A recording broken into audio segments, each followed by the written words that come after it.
पता है बच्चों को सिखाने के बहुत से तरीके होते हैं। कुछ बच्चे होते हैं जो सुनकर समझ लेते हैं, उनकी अंडरस्टैंडिंग सुनने से ही सारी आ जाती है। कुछ होते हैं जो देखकर समझते हैं और कुछ होते हैं जो टच कर कर समझते हैं और कुछ इन सभी चीज़ों का इस्तेमाल करेंगे, सारे सेंसेस का इस्तेमाल होगा तो वो समझते हैं। अब इसमें क्या फ़र्क है? सुनकर समझना मतलब वो हम उनको ऑडियो टेप सुना रहे हैं, कोई बुक रीड कर रहे हैं और हम टीचर क्लास में एक्सप्लेन कर रही है और वो समझ जाते हैं, तो ये होता है सुनकर समझ लिया चैप्टर। तो इसमें टीचर्स बुक रीडिंग करती है, उनको आ जाता है। जब हम कोई ऑडियो सुनाते हैं तो उनको समझ आ जाता है। वैसे ही कुछ बच्चे होते हैं जो देखकर समझते हैं कि उनको बुक का पढ़ा हुआ समझ नहीं आता, उनको जब तक विजुअलाइज ना करेंगे, वो देखेंगे नहीं, उनको समझ नहीं आएगा। तो उसके लिए कभी टीचर्स वीडियोस दिखाती हैं, कोई स्टोरी की तरह समझाती हैं, कोई हमें मूवीज करके समझाते हैं।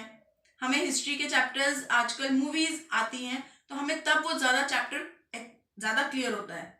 तो विजुअली अंडरस्टैंडिंग बेहतर होती है। फ्लैश कार्ड्स दिखाकर, पिक्चर्स दिखाकर, चार्ट पेपर्स दिखाकर उनको ज़्यादा क्लियर होता है। तो ये मेथड अपनाया जाता है जिन बच्चों को विजुअली वो अंडरस्टैंड करते हैं, देखकर समझते हैं। कुछ होते हैं जो टच करके समझते हैं। जब तक हम प्रैक्टिकली करेंगे नहीं, हमें अंडरस्टैंडिंग नहीं आएगी। तो जब तक वो लर्निंग उनको तब आएगी जब वो खुद टच करेंगे। ए सिखाना है तो उनको सैंड पेपर पे या सैंड के ऊपर वो लिखेंगे, ग्रेन्स के ऊपर लिखेंगे, तो उनको अंडरस्टैंडिंग आएगी कि कैसे ए बनता है। सी की फॉर्मेशन ऐसे राउंड करके होगी। तो जब वो खुद करके नहीं देखेंगे, कलर करेंगे, तो उनको समझ आएगा कि इस तरह होगी। सिर्फ ब्लैक बोर्ड पर दिखाने से उनको समझ नहीं आएगा।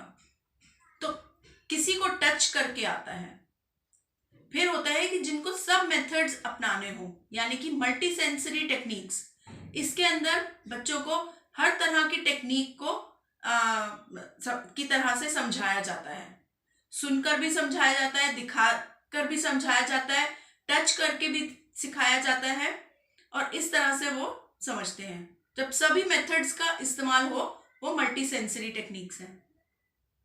तो इसमें आपको जानना है कि आपके बच्चे की अंडरस्टैंडिंग कौन सी टेक्निक से आती है और उस मेथड को अपनाकर आगे प्रोसीड करो। Right? Okay, hope this helps.